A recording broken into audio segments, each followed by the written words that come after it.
جو مسیحیت پر ایمان رکھتے ہیں، یہودیت پر ایمان رکھتے ہیں، ہندو مت کے ماننے والے ہیں، یا اس زمانے میں ایک بڑی تعداد ان لوگوں کی پیدا ہو گئی ہے جو مذہبی کے معاملے میں بہت سے اعتراضات، اشکالات پیش کرتے رہتے ہیں، تو جب کسی ہستی کو ہم پیغمبر کی حیثیت سے ان کے سامنے پیش کریں گے اور پیغمبر کی حیثیت سے پیش کیے بغیر دین کی دعوت پہنچائی نہیں جا سکتی، تو وہ سوالات کریں گے۔ مستشرقین بھی در حقیقت علماء ہیں، یعنی وہ علماء ہیں جو مغرب میں پیدا ہوئے، انہوں نے اپنا موضوع مشرقی علوم کو بنایا، انہوں نے عربی زبان سیکھی، انہوں نے فارسی زبان سیکھی، انہوں نے اردو زبان سیکھی، اور اس طرح جو کچھ ہمارے ہاں کام ہوا ہے اس کے تراجم کیے، اس میں سیرت کی کتابیں بھی انہوں نے پڑھی، ہمارے ہاں جو روایات کا ذخیرہ ہے اس پر بھی ایک نظر ڈالی، اس میں بعض چیزیں ان کو ایسی نظر آئیں جنہیں وہ مورد اعتراض بنا سکتے تھے، چنانچہ انہوں نے بنایا۔ اور یہ سلسلہ اس وقت کوئی نیا نہیں ہے، یہ پچھلے 300-400 سال سے ہم دیکھ رہے ہیں۔ اچھا، ایک زمانہ وہ تھا کہ جس میں معلومات ہی بہت کم تھی، وہ لوگ تھے جو مسیحی پس منظر سے اٹھتے تھے، اور جس طرح ایک روایت ہوتی ہے مذہبی گروہ میں کہ وہ اعتراضات کرنے کے لیے کیڑے چننا شروع کر دیتے ہیں، یعنی ان کا معاملہ یہ ہوتا ہے کہ وہ بالکل غلاظت کی مکھی بن جاتے ہیں اور اسی طرح دیکھتے رہتے ہیں کہ کہاں کہاں سے کوئی چیز تلاش کی جا سکتی ہے۔ لیکن بتدریج خود استشراق کی اس دعوت میں بھی یا اس روایت میں بھی تبدیلیاں آنی شروع ہوئیں۔ اچھا، یعنی لوگوں کو محسوس ہوا کہ اب علم عام ہو رہا ہے، لوگوں کی رسائی کتابوں تک ہو رہی ہے، تو وہ بھی علمی طریقے سے چیزوں کا جائزہ لینے لگے۔ علمی طریقوں سے جائزہ لینے کے بعد بھی ان سے آپ یہ توقع نہیں کر سکتے کہ وہ عقیدت کے جذبے سے ان چیزوں کو دیکھیں گے۔ انہیں تو بہرحال اسی نقطہ نظر سے دیکھنا ہے کہ پیغمبر کی حیثیت سے کیا یہ شخصیت قابل قبول ہے۔ پھر ان کے سامنے سیدنا مسیح علیہ السلام کی شخصیت ہے۔ سیدنا مسیح علیہ السلام کو وہ پیغمبر سے بھی آگے خدا کا بیٹا مانتے ہیں۔ ان کی شخصیت سے ایک تاثر بنا ہوا ہے، اس تاثر کا بھی ظاہر ہے کہ انسان اپنے پس منظر میں لے کر آگے مطالعے کے لیے آگے بڑھتا ہے۔ تو اس لیے یہ ساری چیزیں ہیں جن کا لحاظ رکھ کے لوگ مطالعہ کریں گے۔ ہم بھی جب مغربی تہذیب کا مطالعہ کرتے ہیں یا مغربی علوم کا مطالعہ کرتے ہیں یا مغرب میں جس طریقے سے ریناسنس کا فکر پیدا ہوا اس کا مطالعہ کرتے ہیں، تو یہی کام ہم بھی کر رہے ہوتے ہیں۔ ہم بھی یہ دیکھ رہے ہوتے ہیں کہ دیکھیے اس ذہن میں خدا کی کیا حیثیت رہ گئی ہے، اس میں انسان کا کیا مقام بن گیا ہے، یہ کائنات کو کس طریقے سے دیکھ رہے ہیں۔ تو یہاں ہمارے مطالعے میں بھی بہت سی چیزیں ایسی ہوتی ہیں جس میں ہم ان کی نیت پر بھی گفتگو کر رہے ہوتے ہیں، ان کے اقدامات پر بھی گفتگو کر رہے ہوتے ہیں، ان کے فلسفیانہ مباحث کو بھی زیر بحث لا رہے ہوتے ہیں، اور اس سے آگے بڑھ کر اس کا جو عملی ظہور سیاست، معیشت، معاشرت میں ہوتا ہے اس پر بات کرتے ہیں۔ تو جس طرح یہ حق ہم کو حاصل ہے ان کو بھی حاصل ہے۔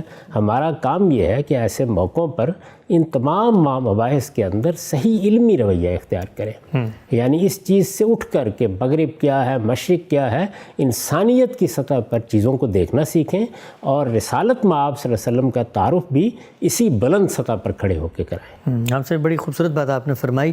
یہ بتائیے گا مجھے کہ ہمارے ہاں چونکہ ایک روایت ہے ہماری، اور ہماری وہ ہیریٹیج ہے، تراث ہے، ہم اس سے ایک لگاؤ بھی رکھتے ہیں، تو کیا ہمارے جو علماء کرام ہیں انہوں نے بھی استشراق کے نظریات کا مطالعہ کیا، کوئی ان کے بھی جوابات دیے؟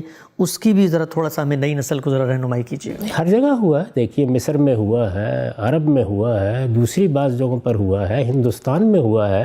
یہ آپ کو معلوم ہے کہ جب یہاں نئے نئے مسیحی آئے تو ہمارے ہاں علماء نے ان کے ساتھ مناظرے کرنے شروع کر دیے۔ یہ اس زمانے کی روایت تھی، چنانچہ مولانا رحمۃ اللہ کیرانوی اور بعض دوسرے بزرگوں کی بعض غیر معمولی تصنیفات ہیں۔ سر سید نے اصل میں مستشرقین کا جواب دینے کے لیے سیرت کے خطبات دیے، اس کے لیے سفر کیا، ایک بڑی تصنیف ان کے قلم سے نکلی۔ اسی طرح بہت سے دوسرے اہل علم ہیں جو رسالت مآب صلی اللہ علیہ وسلم کی پیشینگیوں کے بارے میں، مسیحی مذہب سے تعلق کے بارے میں، اسی طرح استشراق کے اعتراضات کے معاملے میں کتابیں لکھ رہے ہیں۔ یہ سلسلہ اس وقت بھی جاری ہے، اس وقت بھی جاری ہے۔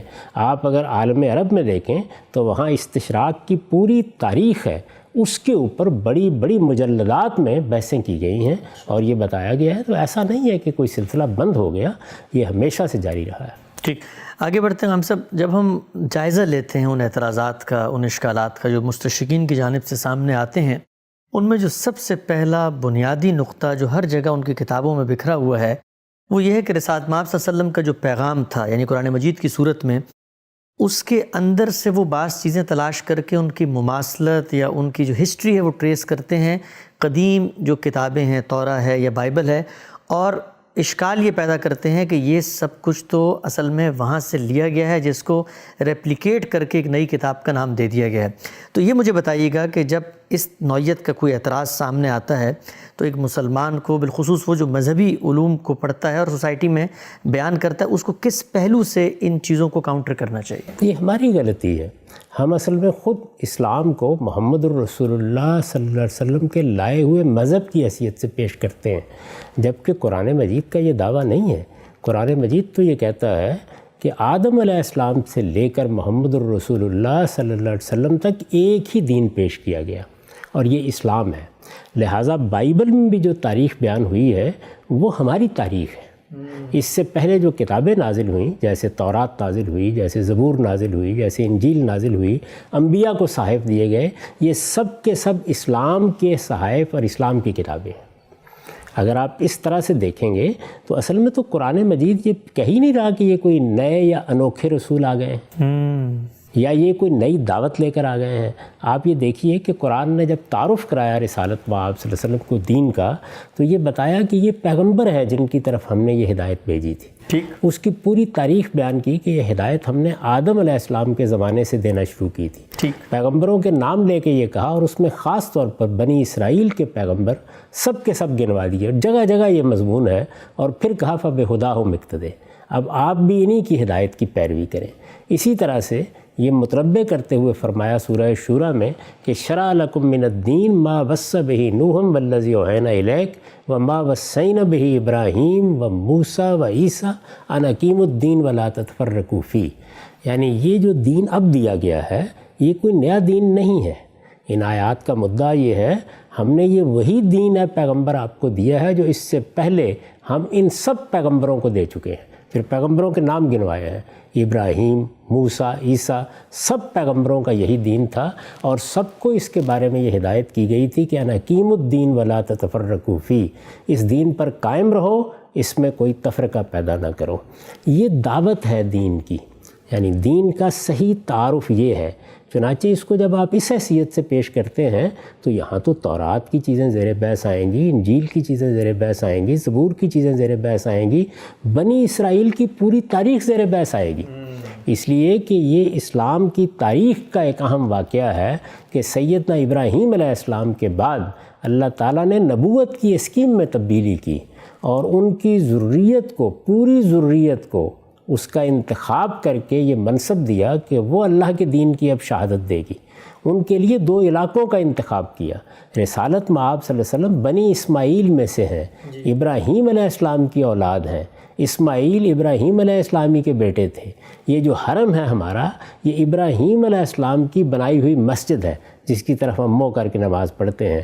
تو یہ ایک ہی روایت ہے، اور یہی وجہ ہے کہ جب رسول اللہ صلی اللہ علیہ وسلم نے اپنی دعوت کی ابتدا کی تو شریعت کے معاملے میں بھی آپ کو یہ کہا گیا کہ آپ ملت ابراہیم کی پیروی کریں۔ مسلمانوں کو ہدایت کی گئی کہ اتبعوا ملت ابراہیم حنیفہ، ابراہیم کا دین، ابراہیم کے دین کی روایت، اسی کو لے کر آپ چلیں گے۔ جہاں کہیں کوئی خرابی پیدا ہو گئی تھی اس کی اصلاح کر دی گئی، جو چیز مردہ ہو گئی تھی اسے زندہ کر دیا گیا، اگر کوئی زمانے کی تبدیلی کے ساتھ اضافہ کرنا تھا تو وہ بھی کر دیا گیا، لیکن بنیادی طور پر یہ وہی روایت ہے۔ اس لیے یہ بات ہی صحیح نہیں ہے، یعنی یوں نہیں ہے کہ یہ کوئی نیا دین تھا، نئی دعوت تھی، نیا پیغام تھا، یہ تاریخ کا پہلا واقعہ تھا۔ یہ اصل میں انبیاء کی پوری تاریخ کے پس منظر میں کھڑے ہو کر گفتگو ہے تاریخ، تو اس میں تو یہ سب چیزیں زیر بحث آئیں گی، اور ان میں جو تاریخ بائبل میں ہمیں ملتی ہے، اگر کہیں کوئی غلطی ہوئی ہے یا روایت کرنے والوں نے کوئی خرابی پیدا کرتی ہے تو اصلاح بھی کی جائے گی۔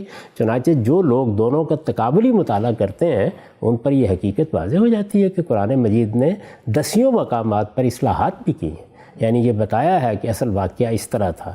پیغمبروں کے معاملے میں جو ان کی تاریخ میں بعض غلط باتیں مشہور ہو گئی تھیں، ان کے معنی میں بھی صحیح نقطہ نظر کو واضح کیا ہے۔ تو اس لیے یہ معاملہ تو ایسے ہی ہوگا۔ ہم جب اس وقت اسلام پر گفتگو کر رہے ہیں تو کیا آج گفتگو کر رہے ہیں؟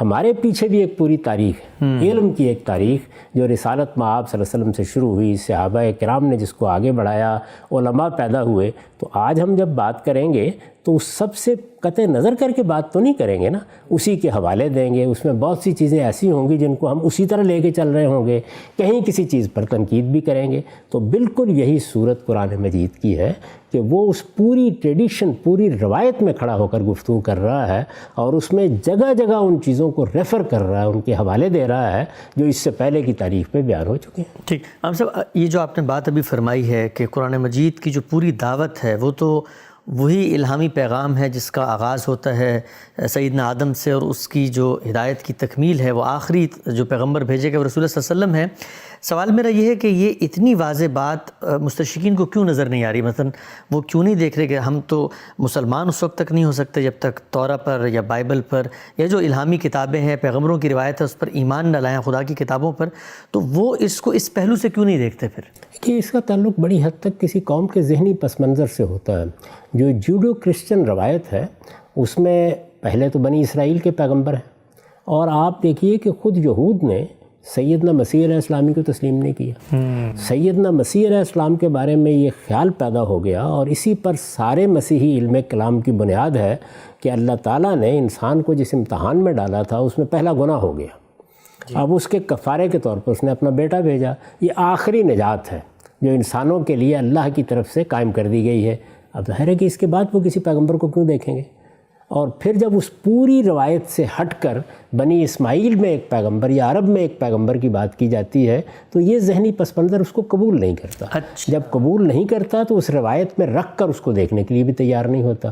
یوں نہیں ہے کہ یہ دیکھنے کا عمل منقطع ہو گیا، نہیں، اب اہل علم اس پر غور بھی کرنے لگ گئے ہیں، اب اس روایت کے اندر رکھ کر بھی اس کو دیکھنے لگ گئے ہیں. لیکن یہ ایک تدریجی عمل ہے جو دنیا کے ہر علم میں اسی طرح سے ہوتا ہے.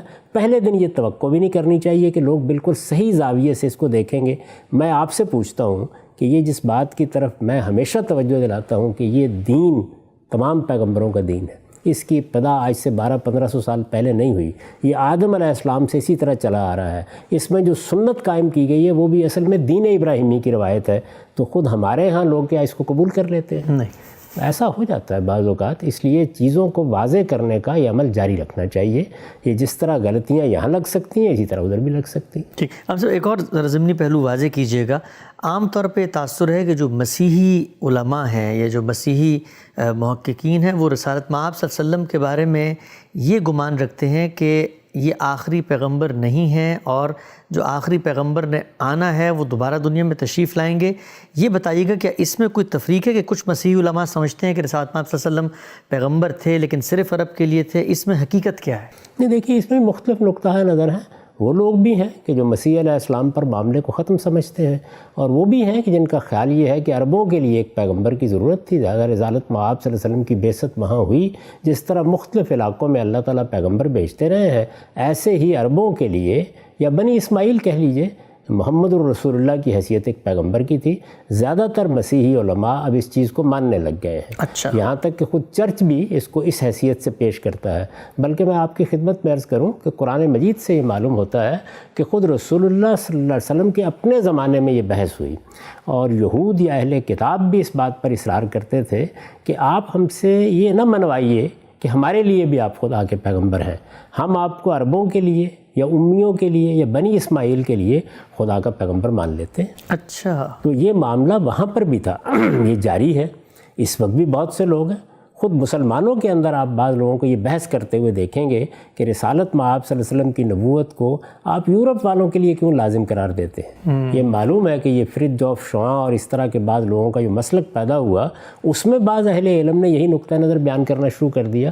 تو اس طرح کے مباحث پیدا ہوتے رہتے ہیں. اس میں یہ ہمارا کام ہے کہ ہم ان کو یہ بتائیں کہ رسول اللہ صلی اللہ علیہ وسلم کی بعثت عالم انسانیت کے لیے ہوئی ہے. پوری انسانیت پر خدا نے یہ رحمت فرمائی ہے. یہ در حقیقت اللہ تعالیٰ کا کرم اور اس کی نوازش ہے کہ اس نے آپ پر نبوت کا خاتمہ کیا ہے. آپ کو ایک کتاب دی ہے، وہ کتاب خدا کی حتمی حجت ہے، اور اب قیامت تک سب انسانوں کو خدا کی ہدایت آپ ہی کی وساطت سے ملے گی. ٹھیک. ہم سب آگے بڑھتے ہیں. ہم جب استشراق کی روایت کا مطالعہ کرتے ہیں یا بالعموم آج جو پوسٹ ماڈرن روایت ہے اس کے اندر بھی سوالات اٹھتے ہیں مذہب کے بارے میں، یا وہ شخصیات جو مذہب کے علمبردار ہیں، ان میں سب سے بڑا اعتراض جو کیا جاتا ہے وہ رسول اللہ صلی اللہ علیہ وسلم کی ازدواجی زندگیاں، آپ کی شادیاں جو کہا جاتا ہے کہ غالباً 9 کے قریب تھیں. اور یہ سوال ہم یہ دیکھتے ہیں کہ ہم تو یہ جانتے ہیں، مانتے ہیں کہ رسالت مآب صلی اللہ علیہ وسلم کا کوئی بھی اقدام دین کے خلاف نہیں ہو سکتا، آپ نے جو کچھ کیا وہ ٹھیک کیا، لیکن لوگوں کو جواب دینا پڑتا ہے اور یہ بتانا پڑتا ہے کہ جب شادیاں اتنی بڑی تعداد میں بالعموم انسان کرتے ہیں تو اس کے پیچھے کوئی بشری تقاضا، کوئی جبلی تقاضا، کوئی انسان کی خواہش ہوتی ہے. تو اس معاملے کو میں یہ جاننا چاہوں گا آپ سے کہ حقیقت کی دنیا میں اگر ہم اتر کے ایک ایک معاملے کی تحلیل کریں، رسول اللہ نے شادیاں کیں، کیوں کیں، اتنی زیادہ کیوں کیں، اور عام طور پہ جو کہا جاتا ہے کہ رسول اللہ ہمارے لیے اسوہ حسنہ ہے، نمونہ ہیں، لیکن آپ کے معاملے میں یہ استثناء ہے، ہمیں شادیوں کے بارے میں محدود کر دیا گیا ہے. تو اس پوری بحث کو میں چاہتا ہوں ذرا ابتدا سے آپ تفصیل سے بیان کریں. اللہ کی کتاب اس ساری بحث کو جس طریقے سے پیش کرتی ہے، تھوڑے سے اس کے مقدمات سمجھ لینے چاہیے. جی. شادی انسان کو کیسے کرنی چاہیے؟ ایک ہی عورت سے کرنی چاہیے. اس میں اللہ نے اپنا منشا واضح کر دیا ہے. میرے نزدیک جب آدم و حوا کی پیدائش ہوئی اور اللہ تعالیٰ نے یہ فرمایا کہ ہم نے آدم کو آفرینش بخشی اور اس کے ساتھ اس کا جوڑا پیدا کیا، تو اس میں ایک ہی عورت کا ذکر کیا ہے اور یہ بتایا ہے کہ بث منہما رجالا کثیرا ونساء، یعنی یہ ایک میاں بیوی تھے جس سے خاندان کی ابتدا ہوئی، جس سے ایک گھر بنا اور جس کے نتیجے میں پھر بہت سے مرد و عورت دنیا میں پھیل گئے. ٹھیک. تو اس سے یہ بات تو واضح ہو گئی کہ اگر اللہ تعالیٰ کی اسکیم کے مطابق اچھا گھر بنانا ہو، سکون کی زندگی بسر کرنی ہو، اولاد کے ساتھ بھی اچھا معاملہ رکھنا ہو، تو ایک ہی شادی آدمی کو کرنی چاہیے. یہ بات اصول میں خود اللہ تعالیٰ نے اپنی اس اسکیم میں واضح کر دی ہے. لیکن انسان اس دنیا میں یکساں حالات میں نہیں رہتا. چنانچہ تمدنی تقاضوں کے تحت قبائلی زندگی میں، زرعی تمدن کے زمانے میں، آج کے دور میں یہ ضرورتیں تبدیل ہوتی رہتی ہیں. آپ یہ دیکھیے کہ ایک وقت وہ تھا جب قبائلی معاشرے میں کسی شخص کے لیے یہ ممکن ہی نہیں تھا کہ وہ ایک شادی پہ اکتفا کر سکے. کیوں؟ اس لیے کہ یہ ریاست، اس طرح کا منظم نظام، یہ عدالتیں، یہ پولیس، آپ کی عزت آبرو کے لیے یہ اہتمام یہ موجود نہیں تھا. اس وقت انسان کے لیے اس کے سوا کوئی چارہ نہیں تھا کہ اس کے بیٹے یا اس کے بھائی اس کے دائیں بائیں کھڑے ہوں گے اور ان کی بڑی تعداد ہوگی تو وہ اپنی عزت کی حفاظت کر سکے گا، اپنے مال کی حفاظت کر سکے گا، اپنے آبرو کی حفاظت کر سکے گا. ٹھیک. قرآن مجید خود تصویر کھینچتا ہے کہ جب کوئی بڑا آدمی یہاں بیٹھا ہوتا ہے تو بنینا شہودا، اس کے دائیں بائیں اس کی اولاد کھڑی ہوتی ہے. اب اگر آپ کی ضرورت یہ ہے کہ آپ کے 20-30 بچے ہوں اور وہ آپ کے دست و بازو بنے اور وہ کھڑے ہو کر اگر کوئی جنگ ہو جاتی ہے، جھگڑا ہو جاتا ہے، آپ کے مال پر کوئی قبضہ کرنے کے لیے آتا ہے تو آپ کا دفاع کر سکیں، تو وہ ایک شادی پہ اکتفا نہیں کرے گا. تو اس لیے شادی کے معاملے کو 2 زاویوں سے ہمیشہ دیکھنا چاہیے.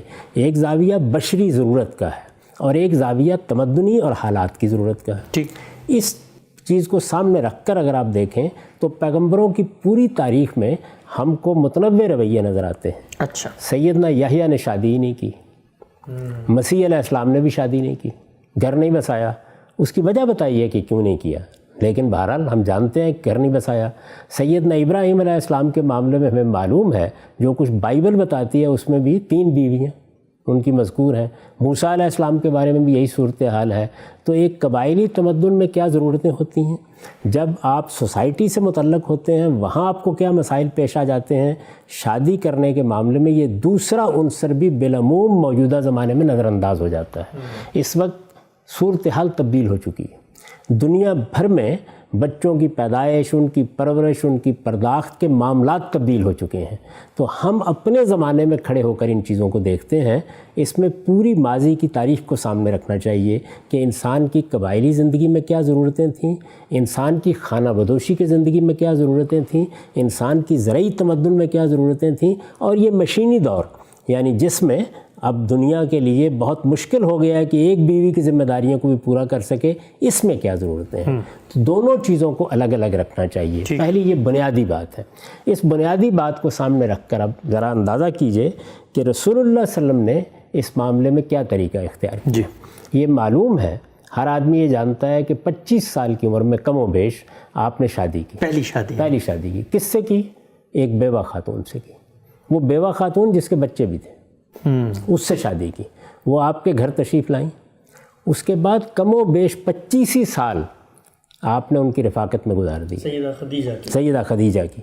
یعنی اس 25 سال کے عرصے میں جس میں آپ کی عمر 50 سال کی ہو گئی، جوانی کا یہ سارا زمانہ آپ نے انہی کی رفاقت میں گزارا. اچھا. سیرت کا مطالعہ کریں، کہیں شائبہ بھی نظر نہیں آتا. اور یہ خیال نہ کریں کہ عربوں میں کوئی شادی کرنا بہت مشکل کام تھا، یا شادی کا پیغام نہیں دیا جا سکتا تھا، یا بنو ہاشم کے ایک جلیل القدر فرد کے لیے شادی کرنے میں کوئی مشکلات تھیں.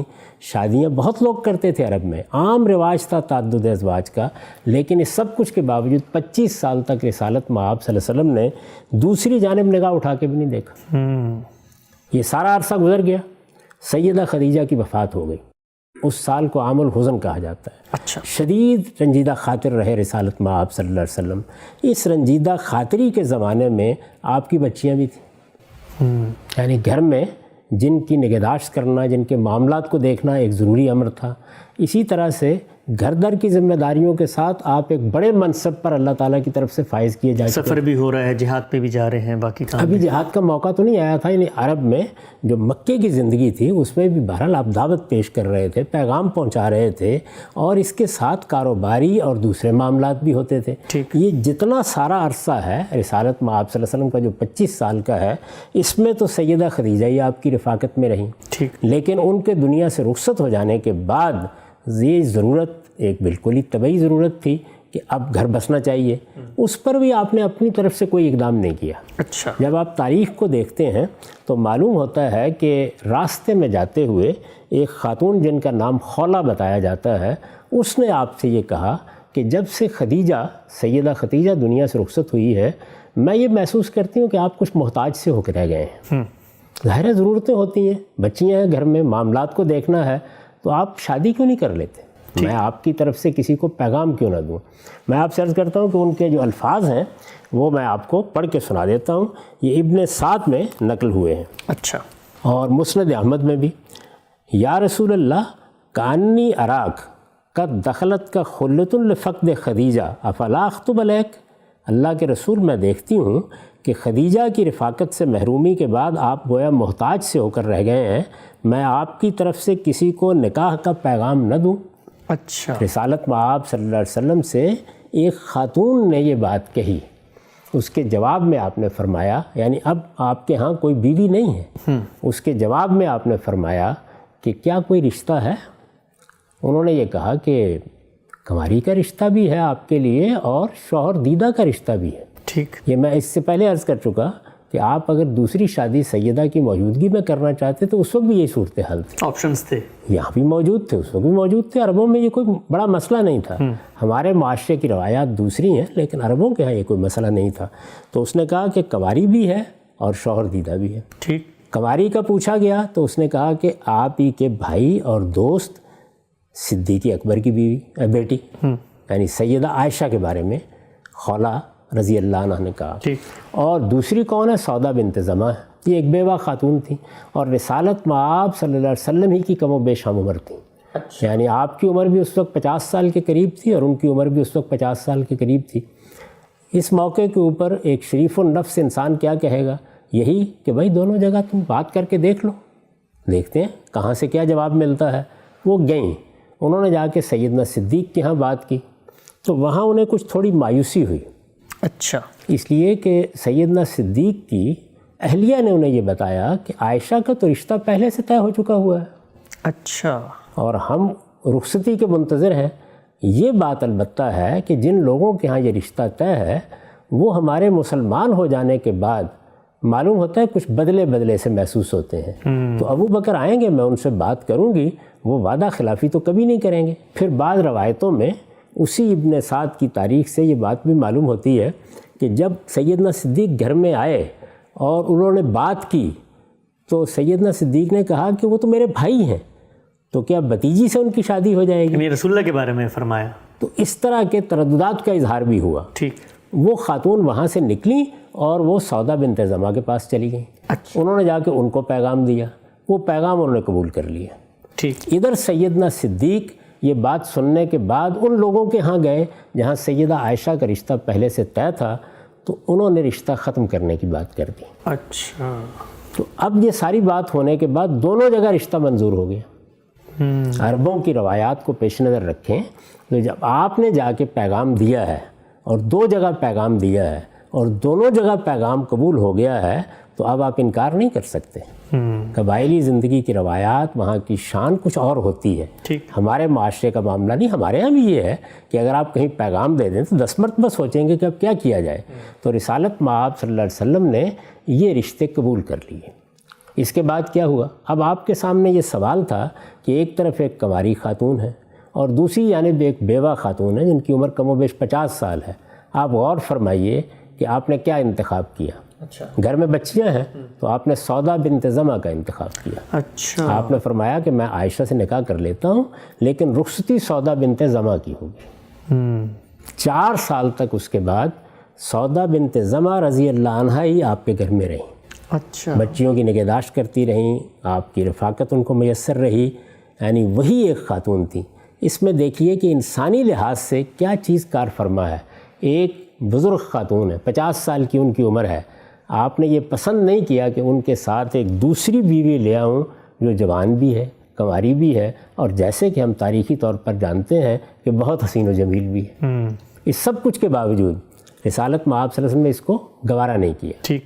مکے سے ہجرت ہو گئی، پھر بھی رخصتی نہیں ہوئی. اچھا. مدینہ تشریف لے آئے، وہاں آ کے بھی آپ نے اپنی طرف سے کوئی ایمان نہیں کیا. سیدنا صدیق نے آپ سے بات کی کہ آپ کی بیوی ہمارے گھر میں ہے تو آپ ان کی رخصتی کرا لیں. اچھا. اس موقع پر بھی دیکھیے کہ آپ نے جا کے سیدہ سودا سے بات کی اور ان کو کہا کہ میں آپ کو آزاد کر دیتا ہوں. یعنی اب ظاہر ہے کہ ایک کنواری خاتون گھر میں آئیں گی اور یہ فطری سی بات ہے کہ ان کا زیادہ اثر رسوخ ہوگا. تو ایک بوڑھی خاتون ہے، عربوں میں یہ کوئی مسئلہ نہیں تھا، آپ نے آزاد کر دیا، کہیں اور شادی ہو جائے گی.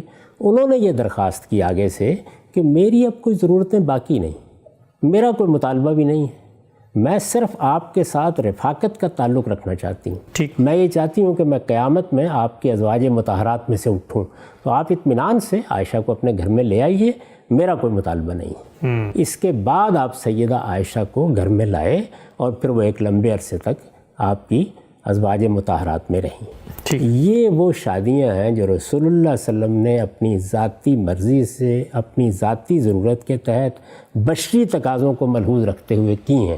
ان کے علاوہ کوئی ایک شادی بھی رسول اللہ صلی اللہ علیہ وسلم نے اپنی ذاتی ضرورت کے تحت، اپنی خواہش کے تحت، اپنی مرضی کے تحت، اپنے بشری تقاضوں کے تحت نہیں کی. اچھا. یہ صورتحال ہے. ٹھیک. اس پر میں نے ایک تبصرہ لکھا ہے اپنے ایک مضمون میں. یہ مضمون ازواج مطہرات کے عنوان سے میری کتاب مقامات میں ہے. ٹھیک. میں یہ چاہتا ہوں کہ اس کا کچھ حصہ آپ کے سامنے پیش کر دوں تاکہ آپ اندازہ کر سکیں. میں نے لکھا ہے نبی صلی اللہ علیہ وسلم کی حیثیت بشری میں یہی آپ کی ازواج ہے. اچھا. یعنی ایک انسان کی جو حیثیت آپ کی ہے، قرآن مجید کہتا ہے نا کہ کل انما انا بشر مثلکم. ایک دوسری حیثیت آپ کی پیغمبر کی حیثیت ہے. ٹھیک. تو حیثیت بشری میں یہی آپ کی ازواج ہیں. ان کے علاوہ آپ نے اپنی اس حیثیت میں کسی عورت کے ساتھ نکاح نہیں کیے، اپنی اس حیثیت میں. چنانچہ جو لوگ آپ کو تعدد ازواج کا الزام دیتے اور آپ کی پاکیزہ اور مطہر زندگی پر کیچڑ اچھالنے کی کوشش کرتے ہیں، ان کے بارے میں صرف یہی کہا جا سکتا ہے کہ ان کے سینے خدا کے خوف سے خالی ہیں. اس لیے کہ جس ہستی کا حال یہ رہا ہو کہ 25 سال کی ابتدائی زندگی میں کوئی شخص اس کی سیرت و کردار پر حرف لانے کی جسارت نہ کر سکا، جس نے بھرپور جوانی میں شادی کی تو وہ بھی ایک ایسی خاتون سے جو بیوہ اور بچوں والی تھی، جس نے عرب کے معاشرے میں جہاں تعدد ازواج کا عام رواج تھا کم و بیش 25 سال اسی ایک خاتون کی رفاقت میں گزار دیے اور کبھی دوسری شادی کا سوچا تک نہیں، جس نے دوسرا نکاح کیا تو اس کے انتقال کے بعد، اور وہ بھی ایک 50 سال کی بیوہ خاتون سے، اور جس نے پوری زندگی میں ایک ہی باقرہ خاتون سے شادی کی اور اس کی رخصتی کو بھی کئی برس تک مؤخر کیے رکھا تاکہ بڑی عمر کی جس خاتون کو گھر در کی ذمہ داریوں کے لیے لے آیا گیا ہے، یعنی سیدہ سودا بنت زمع، اس کو عدم التفات کی شکایت نہ ہو. اس کے بارے میں صرف یعنی اس شخصیت کے بارے میں صرف ایک بیمار ذہن کا شخص یہ سوچ سکتا ہے کہ 55 سال کی عمر کو پہنچنے کے بعد اسے اچانک شادیوں کا ہوکا ہو گیا تھا اور اپنی خواہش نفس کی تسکین کے لیے اس نے اپنے ہی بنائے ہوئے قانون میں ترمیم کی اور ایک کے بعد دوسری عورت سے نکاح کرنا شروع کر دیا. یہ لوگوں کو توجہ دلائی گئی ہے کہ وہ اس معاملے کو اس زاویہ نظر سے دیکھیں. یعنی بشری تقاضوں کے تحت ایک انسان کی حیثیت سے جس کو نکاح کی ضرورت ہوتی ہے، اور وہ ضرورت ظاہر ہے کہ جنسی تسکین کے لیے بھی ہوتی ہے، گھر در کی ذمہ داریوں کے لیے بھی ہوتی ہے، خاندان کے ادارے کو بنانے کے لیے بھی ہوتی ہے، اس میں رسالت مآب صلی اللہ علیہ وسلم نے یہ طریقہ اختیار کی ہے. یہ پہلا مرحلہ ہے، اس کو بہت اچھی طریقے سے سمجھ لینا چاہیے.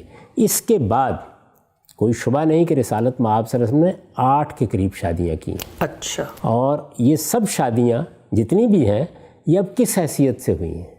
میں اس سے پہلے عرض کر چکا کہ شادی کا ایک پہلو وہ ہے جس میں انسان اپنے بشری تقاضوں کو پورا کرنے کے لیے شادی کرتا ہے. ٹھیک. ایک دوسرا پہلو وہ ہے جس میں تمدنی ضرورتیں زیر بحث آ جاتی ہیں. یہاں نبوی ضرورتیں زیر بحث آ گئی ہیں. اچھا. یعنی رسول اللہ صلی اللہ علیہ وسلم کی ایک شخصیت ہے، خدا کے آخری پیغمبر کی حیثیت سے آپ مبعوث ہوئے ہیں.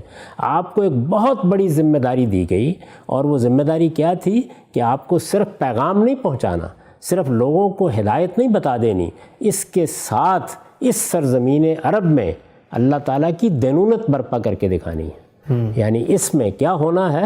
اس میں جزا و سزا کے قانون کو روبہ عمل ہو جانا ہے. ٹھیک. اس میں لوگوں کی تقدیر کا فیصلہ ہونا ہے. یہ سرزمین عرب ہے جس میں اب یہ طے ہوگا کہ حق کیا ہے اور باطل کیا ہے. اس جد و جہد میں ایک دوسرا پہلو بڑی اہمیت کا حامل ہے.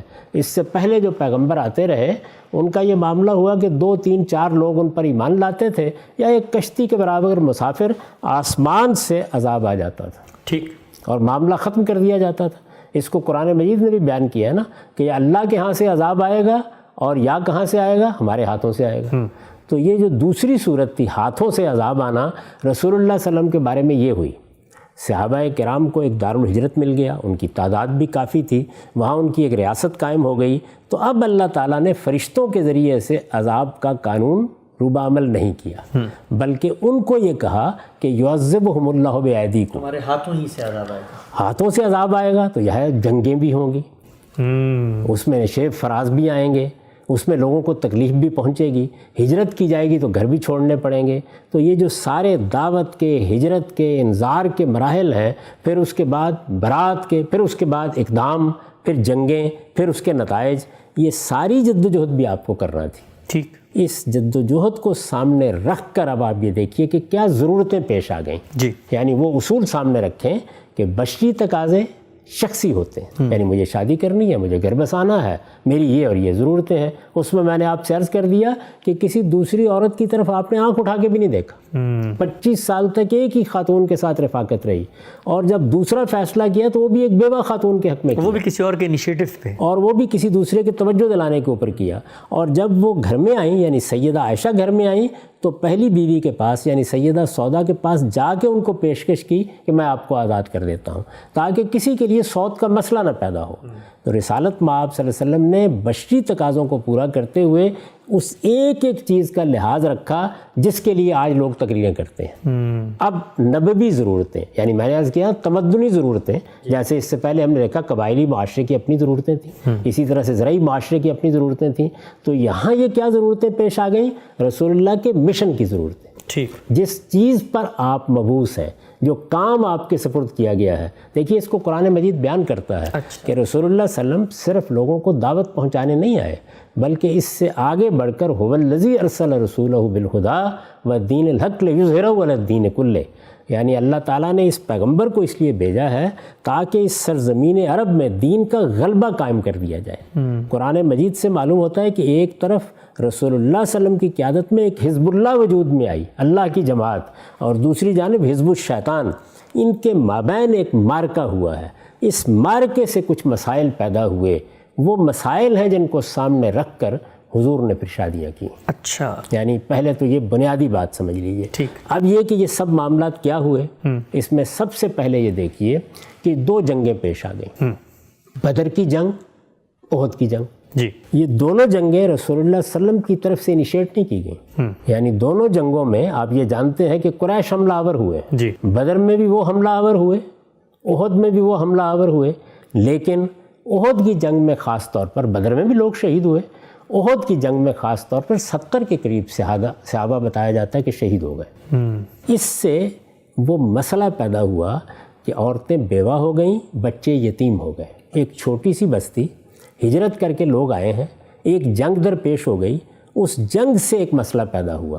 یہ مسئلہ ہے کہ جس میں اللہ تعالیٰ نے توجہ دلائی, اور وہ قرآن مجید کی سورہ نساء میں ہے, یہ توجہ دلائی کہ ان معصوم یتیموں کی اب پرورش و پرداخت تمہاری ذمہ داری ہے. ٹھیک. یتیموں کے حقوق بیان کیے, ان کے معاملات کیسے دیکھنے ہیں وہ بیان کیا, اور اس میں یہ تجویز فرمایا کہ اگر تم یتیموں کے معاملے میں انصاف نہیں کر سکو گے, ان کی سرپرستی کے حقوق ادا نہیں کر سکو گے, تو زیادہ اچھا یہ ہے کہ ان کی ماؤں یا بہنوں سے شادیاں کر لو. ٹھیک. تاکہ وہ تمہارے گھر میں آ جائیں, تمہاری سرپرستی میں آ جائیں. یہ آپ جانتے ہیں کہ یہ کوئی آسان کام نہیں ہوتا کہ آپ کسی دوسرے گھر میں جا کے معاملات کو دیکھیں یا دوسرے گھر میں جا کے کاروبار کو دیکھیں. تو ان کی ضرورتوں کو پورا کرنے کے لیے یہ اللہ تعالیٰ کی طرف سے ترغیب دی گئی. یعنی لوگوں سے کہا گیا وہ آگے بڑھیں. جیسے سیلاب آ جائے, جیسے کوئی طوفان آ جائے, تو آپ کہتے ہیں نا کہ لوگ آگے بڑھیں اور اپنی خدمات پیش کریں. یہ آپ کو معلوم ہے کہ یہی صورتحال جب دوسری جنگ عظیم ہوئی یا پہلی جنگ عظیم ہوئی تو یورپ میں پیش آ گئی. بہت بڑے پیمانے پر عورتیں بیوہ ہو گئیں, اسی طرح سے بچے یتیم ہو گئے. تو اس میں اللہ تعالیٰ نے یہ فرمایا کہ لوگ آگے بڑھیں. جب اللہ تعالیٰ یہ بات کر رہے ہوں گے, زمین پر خدا کا پیغمبر ہوگا, لوگوں سے کہا جا رہا ہوگا کہ اپنی بیویوں کے ہوتے ہوئے تم 2-2, 3-3, 4 عورتوں کی سرپرستی کرو, ان بیوہ عورتوں کی سرپرستی کر کے ان کے یتیموں کے سر پر ہاتھ رکھو, تو اس میں سب سے پہلے کس کو لبیک کہنا چاہیے؟ جس کا مشن ہے. سب سے پہلے کس کو آگے بڑھنا چاہیے؟ تو رسول اللہ صلی اللہ علیہ وسلم نے سب سے پہلے آگے بڑھ کے بعض خواتین سے, یعنی ان خواتین سے جن کے شوہر رخصت ہو گئے تھے اس کشمکش میں, وہ بیوہ ہو گئی تھیں, ان کے بچوں کو سرپرستی کی ضرورت تھی, اس تمدنی ضرورت کے تحت, اس انسانی ضرورت کے تحت 3 خواتین سے شادیاں کی. اچھا. اب میں آپ سے یہ عرض کرتا ہوں کہ اس میں معاملے کی نوعیت کیا ہوئی, اس کو بھی آپ یہ دیکھ لیجئے. میں نے اپنے اسی مضمون میں اس کو بیان کیا ہے اور اس کی تمہید یہاں سے اٹھائی ہے, اس کو بھی سن لیجئے. اس میں شبہ نہیں کہ اپنی زندگی کے آخری 8 برسوں میں آپ نے مزید 8 خواتین سے نکاح کیا. یعنی پہلے کا معاملہ بالکل وہی ہے, آخری 8 برسوں میں مزید 8 خواتین سے نکاح کیا, اور اس کے لیے ایک خصوصی قانون بھی نازل کیا گیا. اچھا. قرآن مجید میں ہے وہ, اس کا میں آگے چل کے ذکر کروں گا. لیکن یہ نکاح, یعنی اب جن نکاحوں پر ہم بات کر رہے ہیں, یہ نکاح نہ بشری حیثیت میں کیے گئے, نہ اپنی خواہش نفس سے, اور نہ خواہش نفس کی تسکین کے لیے. ٹھیک. ان میں سرے سے یہ چیز ہی زیر بحث نہیں. ذمہ داری ہے. میں بتا چکا کہ رسول اللہ کی ذاتی زندگی کو دیکھیں وہ کیا ہے, آپ کے ذاتی فیصلوں کو دیکھیں کیا ہے. سیدہ خدیجہ کے ساتھ آپ کی رفاقت کو پڑھیں, اس کے بعد آپ نے جو فیصلے کیے ان کو دیکھیں. کوئی شخص یہ باور کر سکتا ہے؟ ایسا کچھ بھی نہیں ہوا. بلکہ اب گویا پیغمبر کی حیثیت سے جو آپ کی ذمہ داریاں ہیں ان کو پورا کرنے کا وقت آ گیا. بلکہ خدا کے آخری پیغمبر کی حیثیت سے اپنی منصبی ذمہ داریوں سے عہدہ برا ہونے کے لیے, اور خدا کے حکم پر, یعنی یہاں خدا کے حکم پر یا اس کے ایما سے کیے گئے تھے. اللہ تعالیٰ چاہتے تھے کہ یہ نکاح کیے جائے. ٹھیک. جن خواتین کے ساتھ یہ مسئلہ پیش آ گیا ہے, اب دیکھیے آسمان کا پروردگار بھی رب العالمین ہے, رسول اللہ بھی رحمت للعالمین ہے. یعنی اللہ تعالیٰ کو فکر ہے اس بات کی کہ میرے پیغمبر کی دعوت کے نتیجے میں یہ عورتیں بیوہ ہو گئی ہیں, یہ بچے یتیم ہو گئے ہیں, ان کا کیا ہوگا. کوئی سلیم الطبع آدمی جس نے تعصبات کو الگ رکھ کر کبھی اس معاملے کو سمجھنے کی کوشش کی ہے, اس حقیقت کا انکار نہیں کر سکتا. اس کے بعد اب میں نے بدر و احد کا حوالہ آپ کو دیا اور یہ بتایا کہ اس میں اللہ تعالیٰ کی طرف سے باقاعدہ ترغیب دی گئی. یہ قرآن مجید میں ہے, فَإِنْ خِفْتُمْ أَلَّا تُقْسِطُوا فِي الْيَتَامَىٰ فَانكِحُوا مَا طَابَ لَكُم مِّنَ النِّسَاءِ مَثْنَىٰ وَثُلَاثَ وَرُبَاعَ. ٹھیک. سب مسلمانوں کو ترغیب دی گئی. سب سے پہلے رسالت مآب صلی اللہ علیہ وسلم نے اپنے آپ کو پیش کیا. چنانچہ 3 بیوہ خواتین سے آپ نے شادی کر لی. یہ 3 خواتین کون ہیں؟ حفصہ بنت عمر ہیں, سیدنا عمر کی بیٹی, زینب بنت خزیمہ ہے, اور ام سلمہ بنت ابی امیہ ہے. ٹھیک. یہ تینوں کی تینوں. تو اب ضرورت کیا پیش آ گئی؟ یعنی جنگوں کے نتیجے میں بیوہ ہونے والی عورتوں کو اور ان کے بچوں کو سرپرستی فراہم کرنا. یہ دوسرا مرحلہ ہے. ٹھیک. یعنی 8 شادیوں میں سے 3 یہ 3 ہے، 5 باقی تو میں نے آپ سے عرض کر دیا نا. یعنی ہم سیدہ خدیجہ کا معاملہ دیکھ چکے، سیدہ سودا بنت زمعہ کا، سیدہ عائشہ کا معاملہ دیکھ چکے. اس کے بعد ایک اور مسئلہ پیش آ گیا، اور وہ مسئلہ کیا تھا؟ وہ مسئلہ یہ تھا کہ سوسائٹی میں سب سے بڑی اگر کوئی مصیبت تھی تو وہ غلامی کی مصیبت تھی. یعنی جس طرح آج کے زمانے کی بعض مصیبتیں ہیں، اسی طرح کی ایک بڑی مصیبت یہ تھی. یہ آپ کو معلوم ہے کہ امریکہ میں بھی جو سب سے بڑا مارکہ ہوا اور جس میں خانہ جنگی کی نوبت آ گئی، وہ غلامی کے خاتمے کا معاملہ تھا. اسلام نے غلامی کو ختم کرنا چاہا. ٹھیک. اس کے لیے بہت سے اقدامات کیے. ایک تو بنیادی بات جو قرآن مجید نے بیان کر دی اور خاتمے کا گویا اعلان کر دیا، وہ یہ تھا کہ آئندہ جب جنگوں میں لوگ پکڑے جائیں گے تو وہ قیدی ہوں گے، ان میں سے کسی کو غلام نہیں بنایا جائے گا. اور جب ان کی رہائی کا معاملہ ہوگا تو 2 ہی صورتیں ہوں گی، فَإِمَّا مَنًّا بَعْدُ وَإِمَّا فِدَاءً. یعنی یا ان کو احسان کے طور پر رہا کر دیا جائے گا، اور یا دوسری صورت یہ ہوگی کہ آپ فدیہ لے لیں گے، یعنی تبادلہ کر لیا، کچھ رقم لے لی. اس طرح قیدیوں کے معاملے میں جب قرآن نے یہ کہہ دیا تو گویا غلامی کا یا ان کو قتل کرنے کا یہ معاملہ ہمیشہ کے لیے ختم ہو گیا. ٹھیک. غلامی کے خاتمے کے لیے یہ پہلا مرحلہ تھا، یعنی جس میں ایک بنیادی اقدام کیا گیا. اس بنیادی اقدام کے بعد ایک دوسری چیز تھی، وہ یہ کہ آپ نے غلامی کا دروازہ تو بند کر دیا، آئندہ غلام نہیں بنائے جائیں گے، لیکن موجود غلاموں کا کیا کیا جائے؟ تو موجود غلام پستی میں گرے ہوئے تھے. عورتیں تھیں جن کی کوئی حیثیت نہیں تھی. سوسائٹی میں لوگوں کی حیثیت کو بحال کرنا، ان کو برتری کے مقام پر لانا، برابری کی سطح پر لانا، یہ ایک حکم سے نہیں ہوتا. آپ جانتے ہیں کہ پچھلے کئی 100 برسوں کی جدوجہد کے بعد ابھی امریکہ میں یہ چیز حاصل نہیں ہو سکی. تو رسول اللہ صلی اللہ علیہ وسلم نے بہت سے اقدامات کیے کہ جن سے ان کا درجہ بلند کیا جا سکے.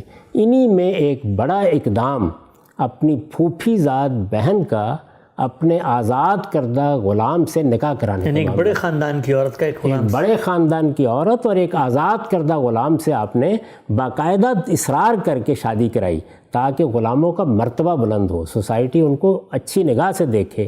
اس سے کچھ مسئلے پیدا ہوئے. رسول اللہ صلی اللہ علیہ وسلم نے اصرار کیا. زینب بنت جہش آپ کی پھوپھی زاد بہن ہے، آپ نے یہ چاہا کہ وہ ایک غلام سے، آزاد کردہ غلام سے، یعنی غلام کو آپ آزاد کر دیں تو اس کی حیثیت نہیں بدل جاتی تھی. ہماری سوسائٹی میں جو پست طبقات ہوتے ہیں، میں آپ سے اپنا تجربہ بیان کر رہا ہوں، 12 ایسا ہوا ہے کہ بعض مسیحی لوگوں نے آ کے مجھ سے یہ کہا کہ ہم اسلام لانا چاہتے ہیں. کسی کی 4 بیٹیاں ہیں، کسی کی 5 بیٹیاں ہیں. آپ جانتے ہیں کہ وہ کس پس منظر میں ہوتے ہیں. سب سے بڑا مسئلہ یہ سامنے آتا تھا کہ ان کی حیثیت کیسے مسلمانوں کے اندر بحال رکھی جائے. آسان کام نہیں یہ ہوتا. تو یہ چیز پیدا کرنے کے لیے آپ نے اپنی پھوپھی زاد بہن کو آمادہ کیا کہ وہ آپ کے آزاد کردہ غلام سے شادی کر لیں. ٹھیک. شادی ہو گئی، معاملات ٹھیک ہو گئے، لیکن اب ہوا کیا؟ ہوا یہ کہ معاشرتی اصلاحات آپ کی خواہش سے نہیں ہوتی. ان کے مابین نباہ نہیں ہو سکا. اور نباہ نہ ہونے کی بہت بڑی وجہ کیا تھی؟ یعنی خود آپ کے آزاد کردہ غلام زید بنت حارثہ، جن کا ایک بڑا مقام تھا آپ کی نگاہ میں، لیکن بہرحال وہ اس معاشرتی تمدنی معاملات میں تو اسی جگہ کھڑے تھے. وہ یہ ہمت ہی نہیں کر سکے کہ ان کو اپنی بیوی کی حیثیت دے سکے. یعنی ان کا معاملہ یہ ہے کہ ان کے بارے میں یہ معلوم ہوتا ہے، اور قرآن مجید نے بھی اس کی کم و بیش تصریح کر دی ہے، 1 سال شادی رہی، 1 سال کے دوران میں بیوی سے کوئی تعلق ہی نہیں پیدا کر سکتے. اچھا بلکہ ان کے بارے میں بعض روایتوں سے یہ معلوم ہوتا ہے کہ جب رسول اللہ صلی اللہ علیہ وسلم نے انہیں بعد میں ایک پیغام دینے کے لیے بھیجا تو وہ ان کو دیکھ کر، یعنی ان کی عظمت اور شان کے سامنے، جو عرب خواتین کا ایک خاص مقام ہوتا تھا، بات کرنے کی جسارت نہیں کر پا رہے. اچھا. اس طرح کی صورتحال پیدا ہو گئی. تو ظاہرہ آپ کے سامنے یہ سوال آیا بار بار کہ وہ ان کو طلاق دینا چاہتے ہیں. اب دیکھیے مسئلہ کتنا سنگین ہو گیا. ایک خاتون کو آمادہ کیا گیا کہ وہ اس غلامی کے ادارے کے معاملے میں آپ کی اصلاحات کا حصہ بنے. انہیں آمادہ کیا گیا کہ وہ شادی کریں. عرب کے معاشرے میں یہ شادی کوئی آسان کام نہیں تھا. شوہر کی حیثیت سے انہیں قبول کرنا کوئی آسان کام نہیں تھا. وہ آمادہ ہو گئیں، شادی میں نباہ نہیں ہوا، اور اب اس کے بعد ایک اور داغ اپنے ماتھے پر لگا کے واپس آ جائیں کہ ان کو طلاق دے دیجیے. یعنی پہلے انہیں آمادہ کیا گیا کہ وہ ایک غلام سے شادی کریں، اس کے بعد اب وہ غلام ان کو طلاق دے دے تو ایک آزاد کردہ غلام کی متعلقہ ہو کے واپس آ جائیں. یہ آپ سمجھ سکتے ہیں یہ بات. تو 2 مسئلے پیدا ہو گئے. ایک مسئلہ تو یہ تھا کہ اب ان کی دلداری کے لیے کیا کیا جائے. رسالت مآب صلی اللہ علیہ وسلم روک رہے ہیں، بار بار کہہ رہے ہیں. قرآن مجید کہتا ہے کہ آپ نے اللہ تعالیٰ کا منشا جاننے کے باوجود بھی بار بار انہیں تلقین کی کہ طلاق نہ دو. لیکن بہرحال وہ صورتحال ایسی تھی یہاں تک کہ طلاق ہو گئی. اب ان کے بارے میں یہ تاثر تھا لوگوں میں کہ وہ آپ کے منہ بولے بیٹے ہیں. یعنی چونکہ آپ بہت محبت کرتے تھے، آپ ہی کے پاس وہ رہے تھے، اور اس سے پہلے غلامی میں بھی اور اس کے بعد بھی، تو لوگوں میں یہ عام تاثر تھا کہ وہ منہ بولے بیٹے ہیں. بلکہ ان کو زید بن محمد لوگ بعض موقعوں پر کہہ دیتے تھے. عربوں میں منہ بولے بیٹے کی متعلقہ کے ساتھ شادی کا کوئی سوال ہی نہیں تھا. لیکن قرآن مجید اس رسم کو بھی ختم کر دینا چاہتا تھا. اللہ تعالیٰ کے آخری پیغمبر کی حیثیت سے یہ آپ کی ذمہ داری تھی کہ اگر کوئی غلط رسم ہے یا کوئی حرمت حلت کے معاملے میں خرابی ہے تو اس کو ہمیشہ کے لیے دور کر دیں. تو ایک طرف یہ کہ ایک خاتون کی دلداری ہونی چاہیے، دوسری طرف یہ کہ اس رسم کا خاتمہ ہونا چاہیے. رسالت مآب صلی اللہ علیہ وسلم تیار نہیں ہوئے. آپ گریزاں ہیں، بار بار یہ کہہ رہے ہیں. اللہ تعالیٰ نے فیصلہ سنا دیا. سورہ احزاب میں وہ فیصلہ ہے کہ آپ کیا کر رہے ہیں، آپ خدا کے پیغمبر ہیں، آپ کو اپنی ذمہ داریاں پوری کرنی ہیں. اللہ کے پیغمبر اس چیز کے لیے مجبور ہوتے ہیں کہ جو ذمہ داری ان کو دی جائے اس کو دنیا کی پرواہ کیے بغیر پورا کر دیں. اس میں ملامت کرنے والوں کی ملامت کا کیا سوال ہے؟ آپ آگے بڑھیے اور ذمہ داری کو پورا کیجئے. ہم نے آپ کا نکاح خود کر دیا. اچھا، اب آپ اندازہ کر سکتے ہیں کہ ایک پیغمبر کی ذمہ داریوں کی نوعیت کیا ہے. یعنی انتہائی گریز کے باوجود بہرحال اللہ کے اس حکم کے سامنے سر تسلیم خم کرنا پڑا آپ کو، اور یہ شادی ہو گئی. تو اس سے پہلے میں نے عرض کیا کہ 3 شادیاں وہ ہیں جو یتیموں اور بیواؤں کے مسئلے کے ذیل میں کی گئیں، اور اس میں دونوں چیزیں پیش نظر ہیں. یعنی اصلاحات کے لیے ایک خاتون کا جو معاملہ ہوا، جس طرح ان کی عزت نفس مجروح ہوئی، جس طریقے کے ایک ٹراما سے وہ گزریں، یعنی ان کے ساتھ جو معاملہ ہوا، تو اس میں ان کی دلداری مقصود ہے. اور دوسری جانب اللہ تعالیٰ کے پیش نظر یہ اصلاح ہے کہ منہ بولے بیٹے سے نکاح کے معاملے میں عملی اصلاح کر دی جائے. کیونکہ اس طرح کی چیزیں جتنی ہوتی ہیں یہ محض چند الفاظ سے ختم نہیں ہوتی. ان کی نوعیت سوسائٹی کی ٹیبوز کی ہوتی ہے. اس میں عملی اقدام ہی کرنا موضوع ہوتا ہے. دونوں چیزوں کو سامنے رکھ کر اللہ تعالیٰ نے فیصلہ سنا دیا، اور اللہ تعالیٰ کے فیصلے پر سر تسلیم خم کرتے ہوئے رسالت مآب صلی اللہ علیہ وسلم نے یہ شادی. یعنی یہاں بھی آپ کا انیشیٹو نہیں تھا، کوئی چیز نہیں سرے سے. یعنی میں تو آپ سے عرض کر رہا ہوں کہ خود قرآن مجید یہ بتا رہا ہے، تاریخ بتا رہی ہے کہ آپ اس معاملے میں اصرار کرتے رہے کہ وہ طلاق نہ دیں، معاملہ نب جائے. یعنی چونکہ یہ اقدام آپ نے کیا تھا تو نباہ کی انتہائی کوششوں کے باوجود اس میں کامیابی نہیں ہوئی. تو اس لحاظ سے گویا آپ یہ کہہ سکتے ہیں کہ 3 وہ اور یہ 4تھی شادی ہے.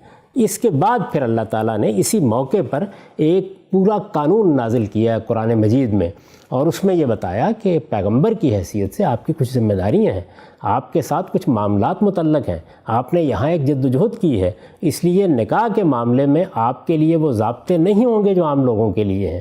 اور آپ آگے بڑھیں اور اس معاملے میں اب یہ سمجھ لیں کہ اس خصوصی قانون کے تحت آپ کو اور شادیاں بھی کرنی پڑ سکتی ہیں. وہ اور شادیاں کیا ہوئیں، وہ قانون کیا ہے، اس میں ظاہر ہے کہ ہم اس وقت تفصیل سے گفتگو نہیں کر سکتے. اس کے بعد پھر آپ نے 3 مزید شادیاں اس ذمہ داری کو پورا کرنے کے لیے کی ہیں جو ان خواتین سے متعلق آپ پر عائد ہوئی، جن کا ہم آگے چل کے ذکر کریں. ٹھیک، ہم سے ہمارا وقت یہاں پر ختم ہوتا ہے. رسول اللہ صلی اللہ علیہ وسلم کی شادیوں کے حوالے سے ناظرین کرام گفتگو جاری تھی. جو اعتراضات بالعموم مستشرقین کی جانب سے اٹھائے جاتے ہیں ان کا بہت تفصیل سے ہم نے تاریخ کی روشنی میں، علم اور عقل کے مسلمات کی روشنی میں جائزہ لیا اور جاننے کی کوشش کی کہ رسول اللہ صلی اللہ علیہ وسلم نے اپنی بشری حیثیت میں جو نکاح کیے وہ کون کون سے تھے، اس کا کیا پس منظر تھا، کیا سینیریو تھا، اور رسول اللہ صلی اللہ علیہ وسلم کی جو منصبی حیثیت ہے، اللہ تعالیٰ نے آپ کو ایک مشن پر مامور کیا تھا، اس کی ضروریات اور تقاضے کیا تھے، اس کے تحت آپ نے کون کون سے نکاح کیے. یہ موضوع ابھی جاری ہے، اور رسالت مآب صلی اللہ علیہ وسلم کی شادیوں کے حوالے سے اور بھی بہت سارے سوالات ہیں جو ہم غامدی صاحب سے انشاءاللہ آئندہ نشست میں پوچھیں گے. میزبان محمد حسن الیاس کو اجازت دیجیے. اللہ حافظ.